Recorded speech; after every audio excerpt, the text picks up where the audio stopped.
As soon as it begins to get dark, put on your lights. Try to be the first vehicle to light up rather than the last.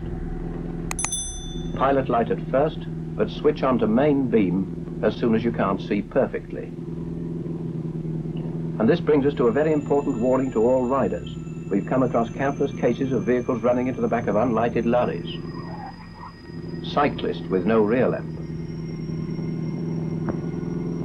Pedestrians often darkly clad. Don't let this happen. When you can't see, switch on more light. If you still can't see, reduce speed.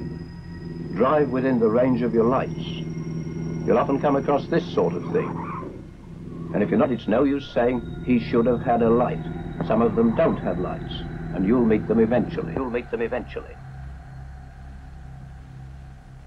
In any case, there'll be no light showing here or here. So use your headlamp, but don't cause dazzle. Turn on to dipped beam when other vehicles approach.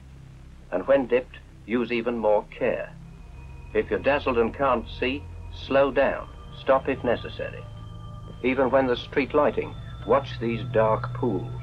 If in doubt, switch on more light.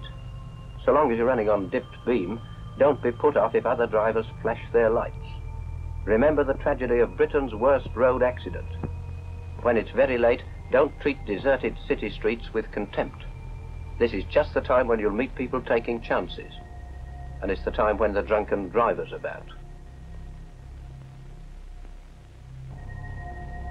If you want to overtake at night, flick your light as a signal.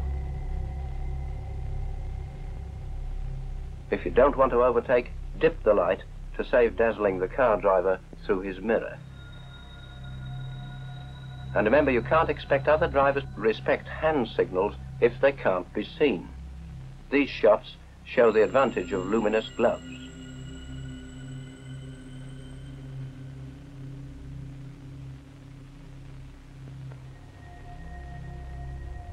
And remember, if you see a light like this, it may be a solo motorcycle. But give it a wide berth, for it may be something much bigger, with one lamp faulty. At night, and especially in fog, these cat's eyes are a boon, and we wonder how we ever managed without them. On a foggy night, keep well to the left. You may meet vehicles astride the line. On a dark, foggy night, use a well-dipped headlamp. And switch on that dipped headlamp if you strike fog during the daytime. Pilot lights are useless. You can't see them until long after you've seen the vehicle itself. This Solo has a pilot light on. Whereas this headlamp gives ample warning of approach, long before the dark bulk would have come into view if it had a pilot light only.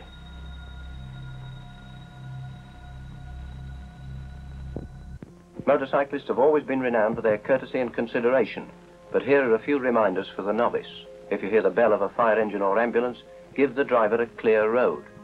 Pull in and stop if necessary. This is the kind of view the ambulance driver often gets.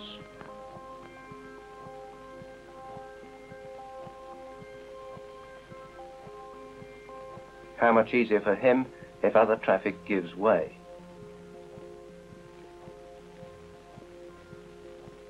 If you see a heavy lorry pulling up a hill, give way if need be. If you force the driver to slow down, he may have difficulty in getting his heavy load under way. In the same way, give way to horse-drawn traffic. When passing horses, make as little noise as possible so as not to startle them. And make allowances for the drivers of invalid carriages or anyone else in a difficulty.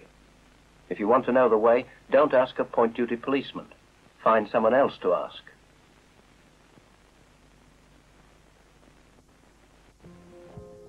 Now a word about the other fellow. Do you ever stop to consider his point of view? You share the roads with 50 million others. Drivers, cyclists, pedestrians of all ages and all standards of intelligence and education.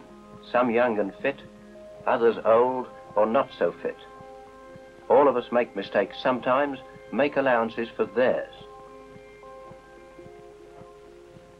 This kind of fist shaking is the sign of a bad driver, one who's not yet learnt to be tolerant. How much nicer to see a wave and a friendly smile. And look at this case. Repeated horn blowing like this is illegal as well as ill-mannered. This is the type of rider who gets motorcyclists a bad name. Whereas this friendly consideration for an older man is in the true motorcycling tradition. We can't all be experts, so let's make allowances.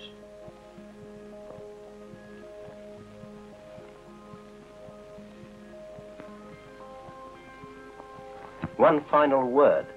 We've tried to cram the experience of 1,000,000 miles into a brief 40-minute film, but don't let that give you the idea that there's anything complicated or difficult about motorcycling. And although we've faked a few crashes to illustrate some of our points, we repeat that a motorcycle is not, in itself, a dangerous vehicle. Inevitably, there are a few dangerous riders, just as there are dangerous drivers of cars and lorries, which are bigger, and therefore more lethal, vehicles. But by applying a little care and thoughtfulness and common sense,